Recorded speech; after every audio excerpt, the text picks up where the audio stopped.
তুফান সিনেমায় পুরো গ্যাংস্টার লুকে হাজির হলো শাকিব খান।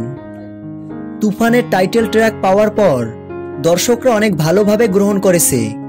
সম্প্রতি প্রকাশিত তুফানের টাইটেল ট্র্যাকটিতে দেখা যায় একজনকে খতম করার জন্য শাকিব খান একটা হাতিয়ার চাচ্ছেন এবং শাকিব খানের হাতে AK-47 দেওয়া হলে তা তিনি ফিরিয়ে দেন এবং বিশাল বড় একটা হাতুড়ি নেন। এই সিনটা আসলেই দারুণ ছিল। এই সিনটা দেখে অনেকেই ভেবেছিল হয়তো KGF এর রকি ভাইয়ের মতো অনেক বড় একটা মেশিন নিয়ে হাজির হবেন, বাট শাকিব খান সেটার মোড় ঘুরিয়ে নতুন কিছু নিয়ে হাজির হলেন। এটা দেখেই নিঃসন্দেহে এটা বলা যায় তুফান সিনেমাটি কোনো কপি সিনেমা না। তুফান সিনেমাটি ইতিমধ্যেই দর্শকদের মাঝে একটা ঝড় সৃষ্টি করেছে।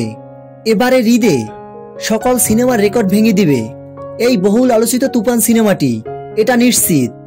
তো ভিউয়ার্স, এ বিষয়ে আপনাদের কি মতামত? আপনাদের মূল্যবান মতামত জানাতে ভুলবেন না। ভিডিওটি ভালো লাগলে চ্যানেলটি সাবস্ক্রাইব করে আমাদের পাশে থাকুন। ধন্যবাদ।